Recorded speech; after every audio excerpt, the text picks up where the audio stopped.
Good Thursday morning. This is interesting in Corinth. Okay, watch how talk about the common way, the most common way in which things can occur with magnitude beyond imagination. Would start as the ordinary becomes the extraordinary, and it is what it is. He leaves Athens, and went to Corinth. Remember, that's a that's a one tough town. Okay, who had recently, there he met a Jew named Aquila, a native of Pontus, who had recently come from Italy with his wife Priscilla because Claudius had ordered all the Jews to leave Rome. So here, the Romans Claudius kicks out this Jew who meets Paul in Corinth, and they're going to get together to work. What kind of work? They made tents. Talk about practical. Paul's got to make a living. What, are you kidding me? So he says he went to visit them. And because he practiced the same trade, stayed with them and worked for their tent makers, okay? But every Sabbath, he entered into discussion in the synagogue. So while he's a working stiff during the week, okay, on the Sabbath, he goes to the synagogue. So he retains his apostolic role. You see how it's ordinary? He's just an ordinary working stiff, but he's also an apostle. So Paul preaches in the synagogue, see? And he's attempting to convince both Jews and Gentiles, both. See? When Silas and Timothy came down from Macedonia, Paul began to occupy himself totally with preaching the word because they could bail him out, they could help him, testifying to the Jews that Christ was Jesus, that the Christ was Jesus. When they opposed him and reviled him, he shook out his garments and said to them, "Okay, your blood be on your own head. I'm getting out of here. I am clear of responsibility.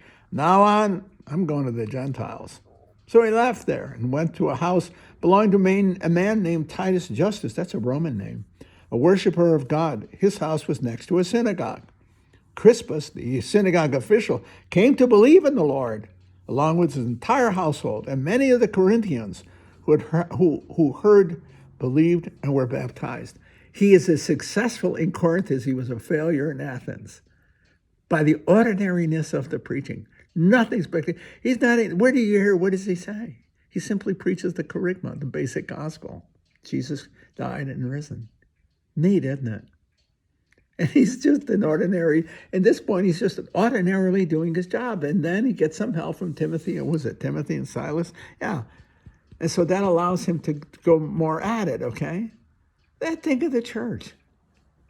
Yeah, the day by day life of the church is your life, my life. We're doing the things we're called to do. But in so doing it, we're also, as it were, preaching the gospel by the authenticity of our lives, by how faithful we are vocationally to the gospel in the course of the lives we have been called to live. For most of you, married spouses, parents, grandparents, great-grandparents in some cases. Sometimes you're preaching the gospel through the tenderness of your fidelity and love. Boy, I've seen that.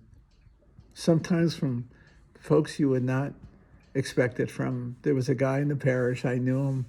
I just knew him from the coffee shop. We used to go there in the mornings, just after Mass. Long time. When Junie was alive, especially, I used to go. That was 15 years ago. Junie died 12 years ago. I used to hang out there for a cup of coffee. There was a group of guys, but one fella was there, and he had been truly estranged from the church for a long time, divorced. He's a rough and tough guy. I can't even remember his name right now. Yeah, I can, actually.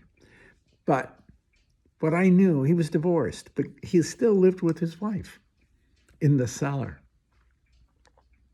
She banned him to the cellar. He lived in the cellar.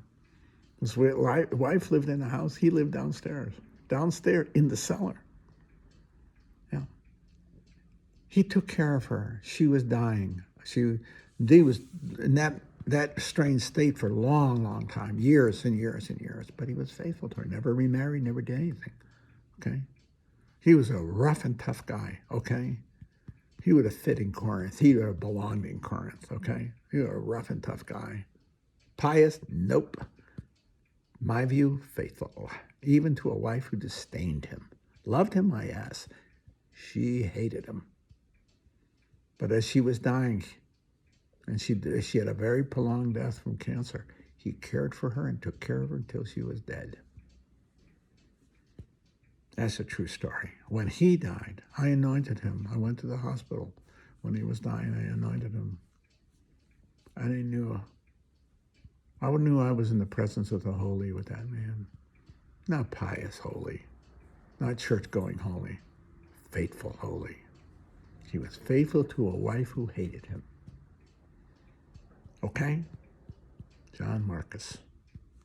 Indeed, I remember him with love and respect, honor.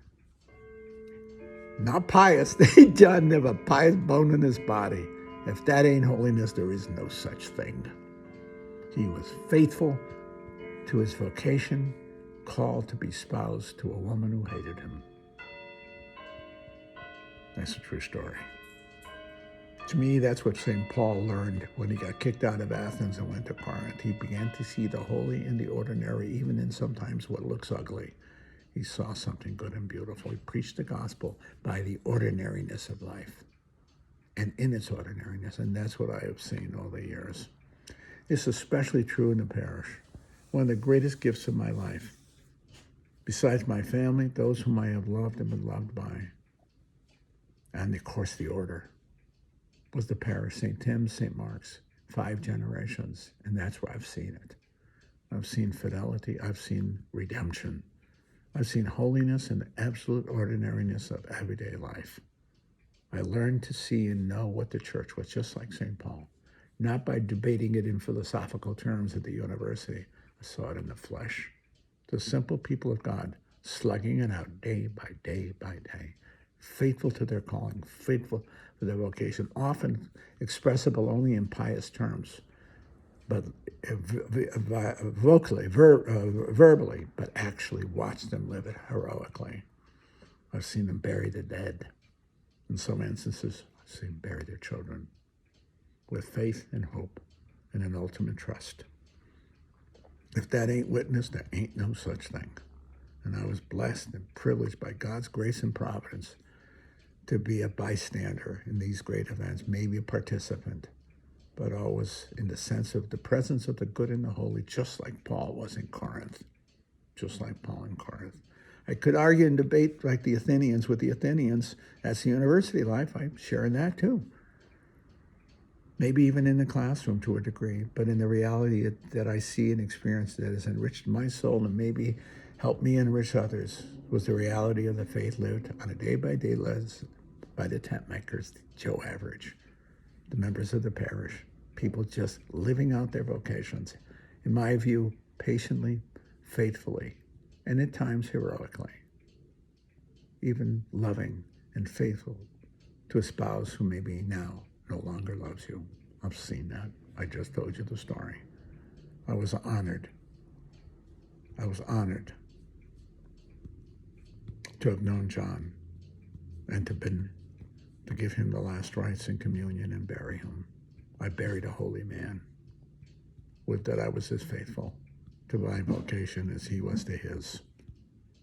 He loved a woman who hated him. He was faithful as he lived in the cellar. That's the truth. That's the faith. That's the letter to the Corinthians. See, the holiness in the ordinary and even in the extraordinary. Fidelity.